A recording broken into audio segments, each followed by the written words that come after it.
sobre o aborto. Não sei se vocês ouviram, porque apareceu uma mensagem na tela aqui. Eu vou iniciar com o Livro dos Espíritos e algumas explicações que aqui tem.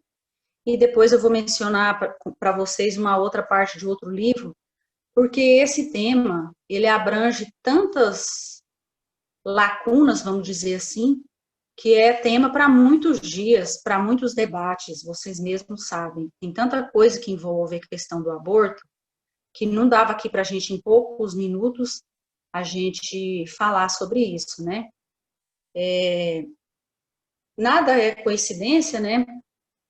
É uma coisa que eu não tinha nem abordado falar aqui hoje, que não tinha nem dos tópicos, né, sobre o aborto que eu tinha escolhido, eu não havia escolhido falar, e quando foi agora à tarde, uma colega minha de serviço, já no fim da tarde, falou, nossa, você viu o que aconteceu com aquela menina que está na mídia, em todos os lugares, se eu não me engano, aí no Pernambuco, uma criança de 10 anos de idade, que o tio vinha abusando sexualmente, e essa criança de 10 anos de idade estava grávida de 22 semanas e meia, e a justiça autorizou o aborto da criança que ela estava esperando, né? E isso já gerou tanta controvérsia, tanta discussão, tanta briga, e na hora eu pensei, nada é por acaso, talvez é porque a gente também tem que citar. Então, eu gostaria de começar falando dessa parte sobre o aborto, no caso de criança, né? É uma criança. Como que você vai, humanamente falando, permitir que uma criança de 10 anos de idade chegue ao final da gestação? É lógico que ela ia vir a óbito. Ela ia desencarnar, ela não tem um corpo formado para ela poder fazer uma cesariana, um parto normal. E agora ela está sendo julgada pela, assim, não estou aqui falando mal, mas algumas autoridades da Igreja Católica estão julgando essa criança, julgando a família e os médicos, por que procederam dessa forma. A lei brasileira fala aqui, ó, eu até anotei para mim não esquecer. Na verdade, o que é que eles cumpriram? A lei civil brasileira, que permite o aborto em caso de risco de vida da mãe e em caso de estupro. Nesse caso, além de ser um abuso sexual, tinha o risco de vida por ser uma criança. A gente sabe, humanamente falando, que se você olhar uma situação dessa, você fica revoltada, primeiro instante. A hora que eu vi, eu falei, meu Deus do céu, mas como que pode o ser humano Mas aí eu lembro da parte espiritual. Não é por acaso que essa criança foi molestada. Não é por acaso que ela ficou grávida nessa idade. Os compromissos espirituais dessa criança, desse espírito que hoje ainda está criança, pode ter certeza que tem muito envolvimento, comprometedores do passado, graves comprometimentos em relação, às vezes, a outras crianças, a outras famílias, a abortos que ela pode ter ocasionado para ela ou para outras pessoas. O pouco que eu já li, que eu já vi, que eu entendo sobre o aborto, com certeza, ela é muito envolvida. Então, por ser uma criança, a gente fica, assim, afetivamente abalado. Você não consegue acreditar que tem um ser humano adulto que é capaz de molestar uma criança, mas o algoz estava junto no mesmo lar e praticando isso com ela. A gente que tem esse pouquinho de entendimento espiritual tem que tentar entender o que tem por trás, mas com certeza para essa família passar por uma situação dessa não é fácil. Recentemente, eu estava lendo um livro, e no final eu quero ler uma mensagem que tem, e esse livro foi um dos motivos que me fez escolher o tema do aborto. Por quê? Porque ele conta a história de um político que desencarnou, altamente comprometido com os piores tipos de espíritos inferiores, de todas as maldades e ruindades que uma pessoa pode ser capaz de praticar, ele praticava. Ele era tão ativo nas maldades que ele fazia, que ele tinha o amparo dos mais superiores, espíritos, vamos dizer assim, do umbral, das zonas trevosas. Ele tinha um amparo, que o dia que ele desencarnou, aquele próprio espírito veio ali no seu velório buscá-lo. E esse espírito que se transfigurava como o demônio que aquela pessoa conhecia da Igreja Católica quando era pequeno, na verdade, ele era um espírito altamente comprometido e também persuasivo. Mas, porém, como esse político que desencarnou, ele não sabia disso, ele achou que ele era o próprio demônio, digamos assim. Então, o que acontece? A influência dele, enquanto encarnado, sobre todos os deputados, senadores e pessoas envolvidas naquele órgão político, a influência dele para as práticas negativas de todos os sentidos era muito grande. Mas o interesse maior desse espírito e da legião que acompanhava ele é a autorização da lei do ventre livre, ou seja, legalização do aborto. Então, quando ele desencarnou, o que eles fizeram? Eles pegaram ele, levaram ele para as zonas umbralinas, para que ele, em determinado tempo que ele estivesse ali, e fosse assimilando as informações que eles queriam, ele começasse a assediar aqueles encarnados que lá ficaram, que eram seus comparsas, seus companheiros. Ele e mais uma gleba de espíritos negativos dentro da própria, lá em Brasília mesmo, dentro dos 3 poderes que tem lá. Eles falam assim, é incrível, quase que você tem que parar de ler o livro, ler devagar para você. Parece uma coisa de outro planeta, realmente, assim, quando eles explicam a chegada deles no Planalto Central. A chegada deles ali em meio às reuniões dos deputados, dos senadores, o tipo de espírito que percorre aqueles corredores é uma coisa horrorosa, só de você ler, e olha que no livro eles não transcrevem da maneira que tem que ser. Então, o que acontece? Durante o desdobramento físico desses deputados, senadores, esses espíritos encarnados, mas em desdobramento, vão para lá para fazerem reuniões juntamente com esses espíritos trevosos. Ali existe a reunião dos dois durante o desdobramento, onde que eles trocam as ideias e as influências que fazem com que no outro dia o cara levanta e fala, nós vamos fazer assim, assim. Por que eles querem a aprovação da lei do ventre livre? Tem uma frase hoje que eu vi, que os defensores do aborto falam muito, que é essa aqui, ó, meu corpo, minha escolha. O que eles querem? Eles não querem mais reencarnar trazendo os defeitos físicos que eles vão ter que trazer por causa dos comprometimentos. Eles sabem que eles vão ter que reencarnar trazendo os defeitos físicos deles, dos comprometimentos que eles fizeram. Então, sabendo disso, aprovando o aborto, o que acontece? Todas essas equipes que estão ali obsediando os encarnados, eles vão poder atuar com muita mais incidência em cima, porque eles não vão reencarnar. Aprovando o aborto, além de aprovar o aborto, para eles não precisar reencarnar com defeito e sofrer as consequências das escolhas, que é isso que eles não querem, eles querem o livre-arbítrio para atuarem sexualmente na prostituição e de todas as maneiras mais sórdidas possíveis que se pode pensar, sem ter comprometimento e compromisso com nada. O livro cita várias passagens de casais e de pessoas altamente descontrolados, assim, no quesito sexualidade, tanto que cita o caso de um irmão e de uma irmã. Irmãos. Depravamento, eu acho que é uma palavra até pouca.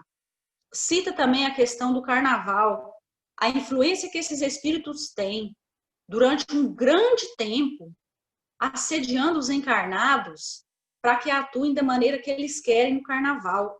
A lei do ventre livre, o que vai fazer?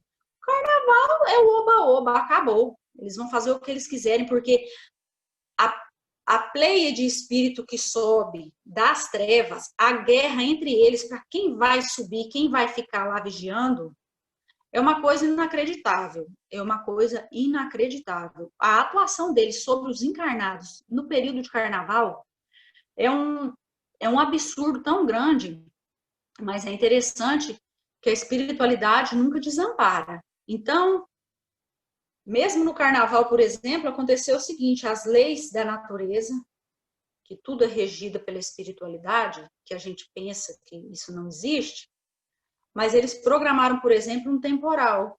Em 2 dias de chuva que caiu, vamos dizer assim, amenizou os ânimos, e aqueles ânimos mais amenizados, evitou-se um monte de atitudes erradas que grande parte dos encarnados vão estar cometendo. Drogas, bebidas, prostituição, abortos, que ia acontecer depois, estupros, violência, um monte de coisa. Então, a espiritualidade nunca desampara. E eles citam muito a questão, nesse momento, da importância das casas espíritas e das igrejas não serem fechadas, nem abandonadas, nem esquecidas nesses períodos, nem mesmo nos feriados. Mas, enfim. Então, o livro cita isso. Eles querem, vamos dizer assim, por toda a lei, aprovar a lei do ventre livre, porque eles vão ter liberdade para eles atuarem do jeito que eles quiserem, porque daí engravidou, não vai ter espírito nenhum ligado, cortou, fez o aborto, acabou. E eu me admirei muito, que eu cheguei a ficar pasmada no final do livro, que esse espírito que se passava por esse malvado, que ele era o soberano, era Caifás, o mesmo sacerdote que entregou Jesus para ser crucificado. Dr. Bezerra de Menezes desceu aos planos inferiores junto com outros espíritos de luz para resgatar aqueles que estavam junto dele, inclusive esse deputado, por merecimento que a sua mãe estava atuando em merecimento dele. Ele quis enfrentar Dr. Bezerra de Menezes, ele veio tipo assim, como se ele viesse correndo mesmo para pular em cima do Dr. Bezerra de Menezes e jogá-lo ao chão, que ele jamais ia aceitar. Mas isso não é ele, como ele está tão transfigurado, monstruosamente transfigurado, o espírito que é de Caifás, mas não era mais ele. E no momento que ele quis avançar, o Dr. Bezerra de Menezes fechou os olhos e desceu um lindo, no livro fala, um túnel azul de luz, que foi serenando, que nem Dr. Bezerra de Menezes conseguiu, caiu de joelho. Era o mestre Jesus, pessoalmente, que veio resgatar Caifás. Mas Caifás não aceitou. Ele ainda agrediu fisicamente com palavras, mas ele não tinha coragem de se aproximar tanto, porque ele sabia. Lá no fundo ele tinha medo dele ser resgatado. Mas ele ofendeu muito ele. Você é o mesmo? Você é aquele cordeiro? Você não tem vergonha de vir nas minhas terras, querer me afrontar? Aí Jesus fala para ele que sempre vai chegar um momento, todos terão que receber ajuda, e a hora dele vai chegar, dele receber ajuda, não adianta ele querer. Então ele fala assim: eu continuo sendo o guardião dos recebimentos financeiros das igrejas, das instituições, da procriação, que é onde fala a questão do aborto, ou seja, ele é um dos maiores influenciadores, e eu acredito que isso não seja uma história, porque quem dita o livro é Lúcio, o mesmo espírito que ditava os livros de Zíbia Gasparetto. Eu sei que é uma história, gente, que ela é de cair o queixo. Voltando agora para outra parte do aborto, eu sei que existe o aborto espontâneo, que esse aborto ele veio para educar ou a mãe, ou educar o pai, ou educar a criança, o espírito que está reencarnando. Pode ser uma prova para o espírito. A mãe perder a gravidez, uma gravidez, um aborto involuntário. Pode ser a rejeição do espírito pela mãe, porque eles têm alto comprometimento espiritual do passado, ou pode ser uma rejeição da mãe por aquela criança, porque eles têm o alto comprometimento com o passado. Inconscientemente, a mãe não está sabendo quem está reencarnando. O espírito que vai reencarnar, sim, ele está sabendo. A partir do momento da concepção, existe a ligação do laço fluídico naquela criança. Mas não existe a ligação 100% do espírito. A ligação 100% ocorre na hora do nascimento. Mas aquele espírito já está ligado e ele não pode atuar, digamos assim, como um obsessor ou fazer alguma outra coisa. Mas ele sente nas fibras espirituais dele. Por isso que existem mães que, quando engravidam, tomam nojo do marido, do pai da criança. Não suportam o cheiro, nem conversar, nem nada.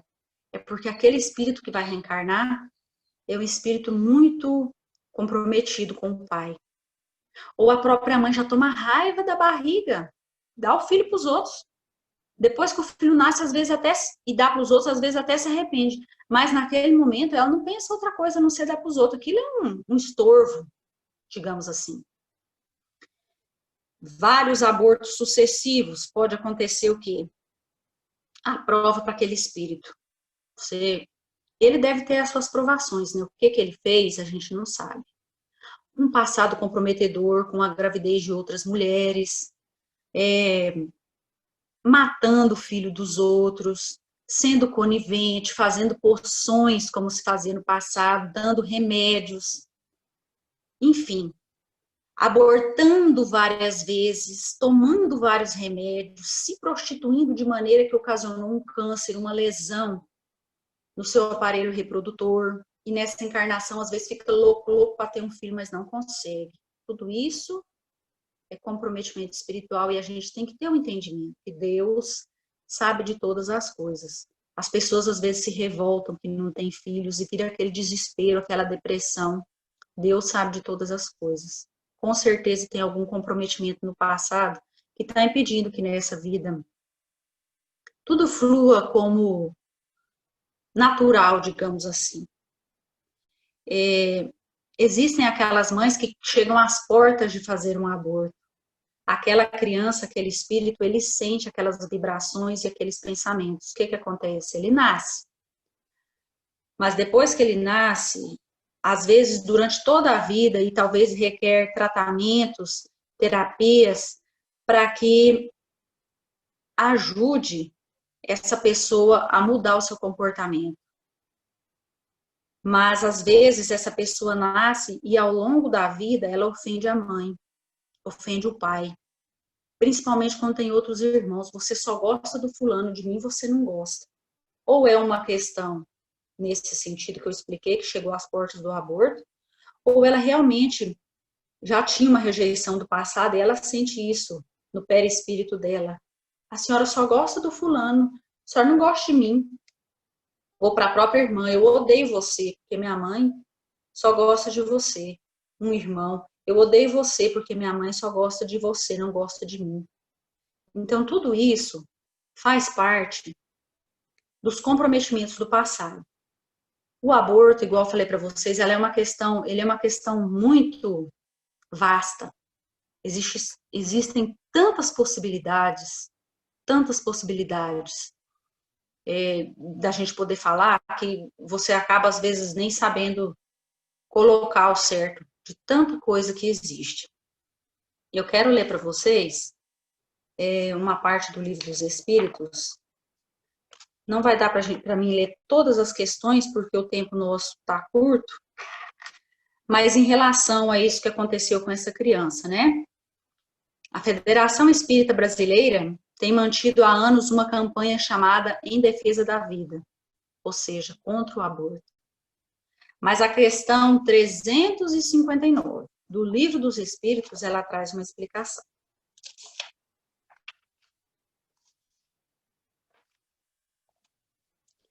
Questão 359.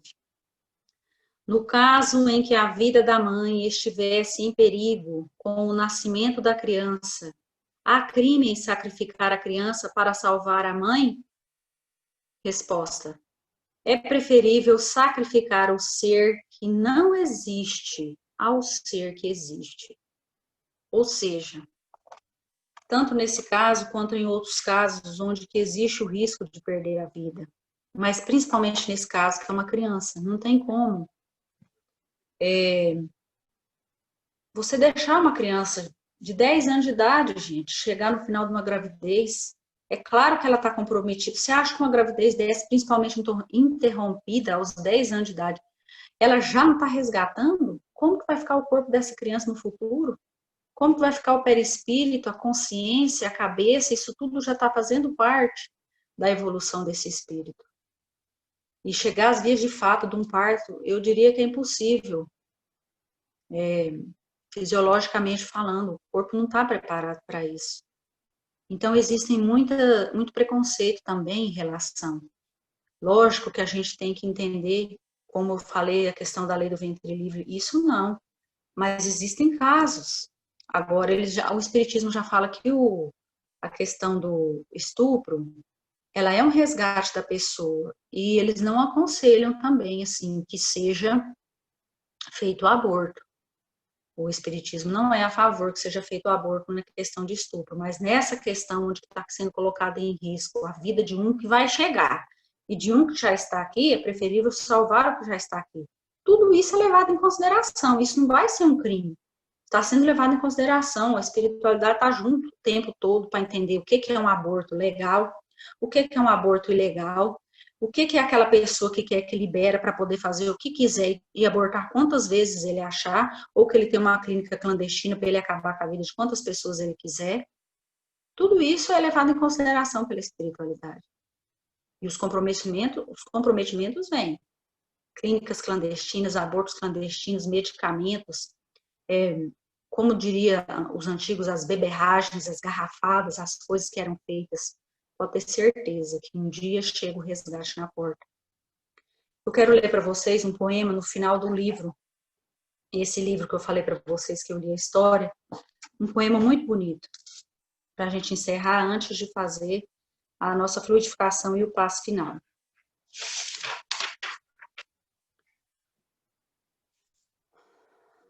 Depois de muito tempo, sobre os quadros sombrios do Calvário, Judas, cego no além, errava, solitário.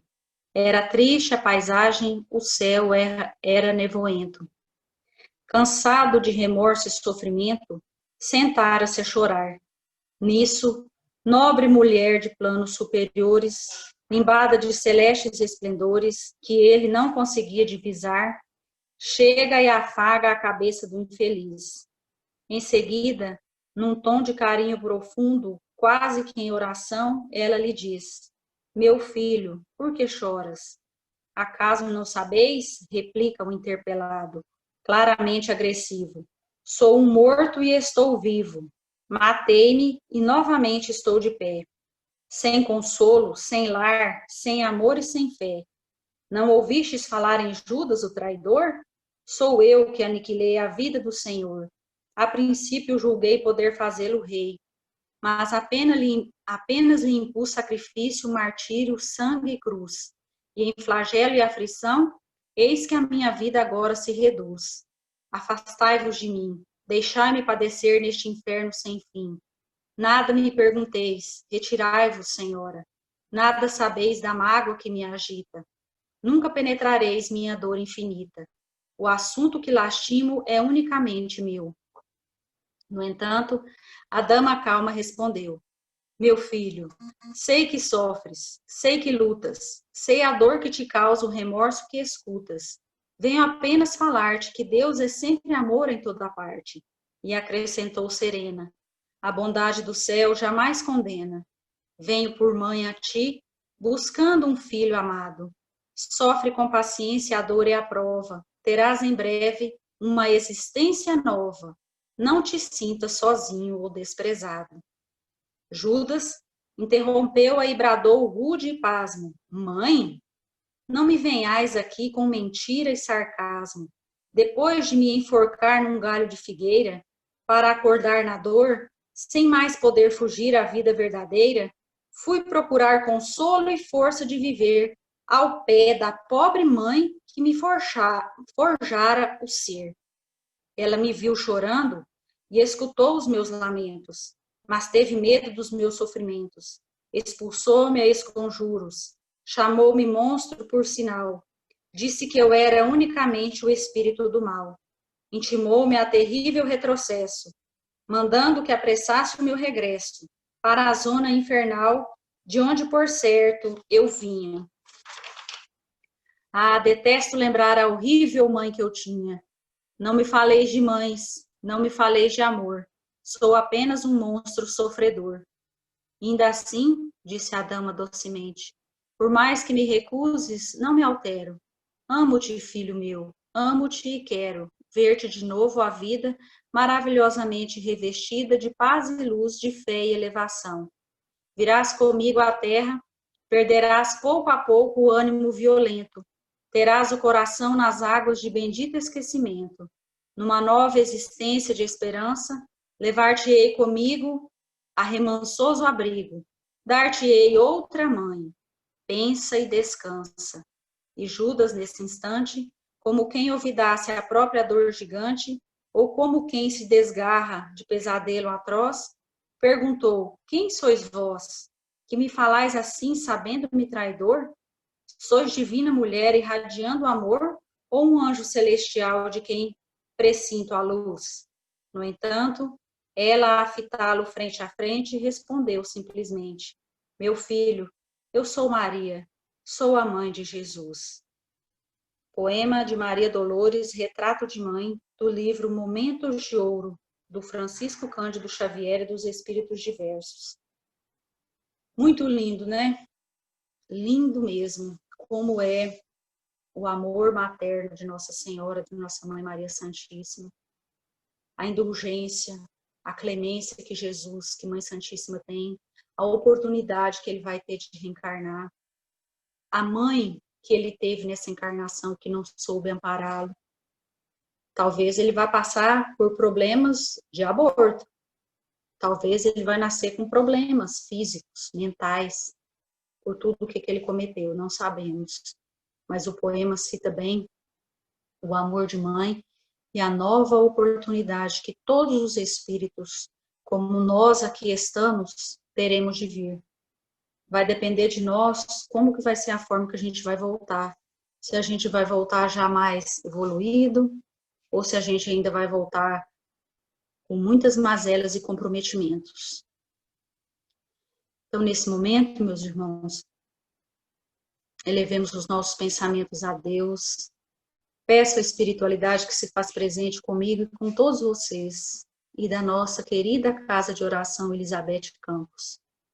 Que derrame as bênçãos sobre as águas, fluidificando, levando os medicamentos conforme o merecimento e a necessidade de cada um de vocês, amparando cada um dos desencarnados que se encontrem junto conosco, que se encontrem no centro, na casa de oração, aguardando o tratamento. Senhor Jesus, derrame sobre todos nós, sobre todos os nossos irmãos, as tuas mais sublimes luzes, o teu mais sublime amor, Mãe Santíssima. Nessa linda prece que foi feita em forma de poema, agradecemos-te imensamente o amparo que sempre permite que chegue até nós, nos momentos de dificuldades, de sofrimento, de doença, de transtornos. Ampara, meu Jesus, ampara, Mãe Santíssima, todos os irmãos que estão hospitalizados, desenganados, que estão desencarnando pelo Covid ou por tantas outras mazelas e doenças, que estão nas cadeias, nas casas de recuperação, de droga, de vícios e tantas outras doenças. Tenha compaixão do nosso planeta Terra. Envolva com o teu manto azul, com as tuas mãos santas e benditas, derramando todos os fluidos salutares de cura, de paz e de amor. Em nome de Jesus, Eu agradeço a toda a espiritualidade, a todos os amigos do bem, a todos aqueles que vieram ouvir a nossa palestra nesta noite. Agradeço mais uma vez a oportunidade e o convite dos irmãos desta casa tão abençoada, Casa de Oração Centro Espírita Elizabeth Campos. Muito obrigada pela oportunidade, que a paz de Deus esteja com todos nós, hoje, amanhã e para sempre. E que assim seja.